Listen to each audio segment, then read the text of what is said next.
Just recently, in the heart of Lawrence, Kansas, a century-old landmark was torn apart and brought back to life from the ground up. But this isn't just another renovation. It's a $500 million gamble aimed at redefining college sports and putting Kansas back on the national stage. With sleek glass facades, a colossal video board the size of 3 homes, one of the largest in the entire Big 12, and light towers shaped like wheat stalks, a tribute to the state's rural heritage, the new David Booth Kansas Memorial Stadium isn't just being rebuilt, it's being reborn. But behind this staggering investment lies a haunting question. Is it fearless vision or financial overreach in disguise?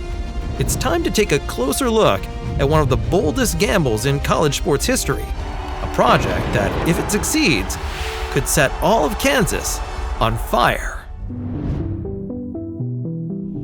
For more than a century, the stadium at the corner of 11th and Mississippi in Lawrence, Kansas, has been the proud home of the Jayhawks. Opened in 1921, it was built as a memorial to students and alumni who lost their lives in World War I. Over time, David Booth Kansas Memorial Stadium became one of college football's most historic venues, and also one of its most outdated. By the 2000s, the cracks were showing. Narrow concourses, aging bleachers, and limited accessibility stood in sharp contrast to the modern arenas being built across the country. Facilities at rival schools were offering better fan experiences, advanced training centers, and comfortable premium seating. Kansas, meanwhile, was still playing in a stadium that looked and felt frozen in time, but the problem went deeper than football. The university wanted to reimagine the entire northern gateway of its campus, the first thing visitors see when arriving in Lawrence. For years, this area had been dominated by old parking lots and aging infrastructure. University leaders saw an opportunity to turn it into something much bigger, a thriving mixed-use district where academics, athletics, and community could come together. Introduced the Gateway District in the new David Booth Kansas Memorial Stadium. That vision became known as the Gateway District, with the stadium as its centerpiece. Planning began with a simple question: how do you honor a 100-year-old landmark while preparing it for the next 100 years? The answer required fresh ideas and bold design. The university brought in HNTB, one of the nation's top sports architecture firms, alongside Multi-Studio, a Kansas-based design group, to lead the transformation. Together, they created a plan that would preserve the stadium's legacy while rebuilding nearly everything else from the ground up. The new design emphasized connection between fans and the field, between the university and the city, and between the stadium and the new district rising around it. Unlike many stadium projects that expand capacity, Kansas made a surprising decision to make the new stadium smaller. The focus shifted from squeezing in more people to giving every fan a better view and a premium experience. With the plans approved and the design locked in, all that was left was to build it. The challenge was clear: to rebuild history without losing its heart. But how do you modernize a century-old landmark without erasing the stories it holds? The answer would unfold in dust, steel, and months of noise. Construction began in late 2023, right after the football season ended. The first step was clearing the site, removing the west and north stands that had stood for generations. Excavators and cranes moved in to take down the old concrete seating bowl, piece by piece, until only the original foundations remained. For months, the sound of drills and jackhammers replaced the usual game day roar in Lawrence. Once the site was cleared, foundation work began in early 2024. Crews poured thousands of cubic yards of concrete to form the base of the new structure, anchoring it deep into the limestone beneath the stadium. This phase required careful sequencing. The new foundations had to align precisely with sections of the old bowl that remained in place, and digital layout systems to ensure perfect alignment within the stadium's historic footprint. By spring 2024, the steel skeleton began to rise. Massive beams, some weighing over 10 tons, were hoisted into place by cranes towering over the campus skyline. From an engineering standpoint, this was no simple rebuild.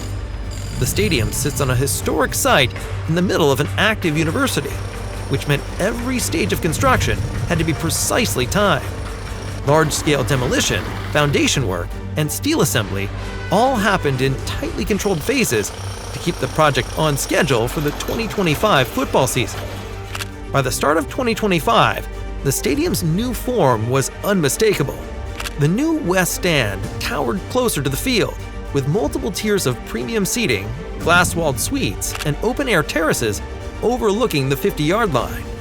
Every seat on the west and north sides was rebuilt as a chairback model. No more metal benches. Aisles were wider, legroom increased by roughly 50%, and fans now sit up to 80 feet closer to the field than before. The seating capacity was adjusted to 41,525, smaller than the previous 47,233, but far more comfortable and immersive. Kansas traded quantity for quality, betting that a better experience would outweigh bigger numbers. At the north end, a new multi-level conference and hospitality facility began taking shape alongside the seating bowl. Designed as a year-round centerpiece of the Gateway District, it will include event and meeting spaces capable of hosting banquets, conferences, and community gatherings beyond football season. The facility connects directly to the new concourses and premium seating areas, making it an active part of the stadium experience rather than a separate building. Technology became the final layer of transformation, and this is where the stadium truly steps into the future. The old video board, which once seemed large, has been replaced by a new display more than twice the size of the original, now spanning over 5,000 square feet and ranking among the largest in the Big 12. To put that in perspective, it's roughly the size of 3 average homes or as tall as a 4-story building. The board can show multiple video zones at once, live footage, stats, and replays, all in full 4K resolution. LED ribbon boards now wrap around the upper decks, streaming real-time stats and graphics, while a new sound system delivers clear, immersive audio that reaches every corner of the stadium. The difference is immediate. What once felt one-directional now surrounds you, from the quarterback's cadence to the echo of the crowd. The Anderson Family Football Complex, located at the south end, was also expanded by around 20,000 square feet. Inside are upgraded locker rooms, new weight and recovery rooms, and a player lounge designed to rival professional facilities. A new team meeting auditorium now overlooks the field, giving athletes and staff a direct connection to the game environment. Throughout 2024, hundreds of workers coordinated to keep the schedule tight. At peak construction, hundreds of workers worked on-site daily. Ironworkers, electricians, masons, and crane operators, all racing toward the August 2025 reopening. Every part of the rebuild was designed with precision. Even the new lighting system carries Kansas symbolism. The tall, curved light poles resemble wheat stalks, a nod to the state's farming heritage. But the transformation isn't finished yet. Phase 1, which rebuilt the west and north stands, added new premium spaces, and introduced the hospitality and tech upgrades, is now complete, and fans are already filling the new stadium for the 2025 season. Next comes Phase 2, focused on redeveloping the east side and expanding the Gateway District with hotels, student housing, restaurants, and retail. That phase is still in the planning stage, with no official construction date announced, but its design will complete the vision of turning the area into a full-time destination. For now, the University of Kansas has achieved what it set out to do: take a century-old stadium and rebuild it for the next 100 years. The heart of Jayhawk football beats stronger than ever, and this time, it's surrounded by steel, glass, and a whole lot of ambition. Before we continue, just a quick note. If online privacy and security matter to you, I left a NordVPN link below with a great discount. You'll thank me later. The $458 million renovation of David Booth Kansas Memorial Stadium wasn't just a bold architectural project. It was a financial gamble that few universities would dare to make. To bring it to life, the University of Kansas assembled a complex funding plan that blended private donations, university-issued bonds, and future development revenue from the surrounding Gateway District. A significant portion of the funding came from private donors, led by Kansas alumnus and billionaire David Booth. His original gift to the program years earlier helped spark the university's long-term vision for revitalizing both the stadium and the surrounding area. Booth's continued commitment, combined with dozens of other high-value donations from alumni, local business leaders, and corporate partners, formed the backbone of the project's private investment. It's time to participate now and step up and do your part. But gifts alone couldn't cover $500 million. To bridge the gap, the university issued bonds, a type of financing that allows large public institutions to raise immediate capital and pay it back over time. These bonds are backed not by state taxes, but by athletic revenues and future profits from the Gateway District, including conference rentals, retail leases, and hospitality income.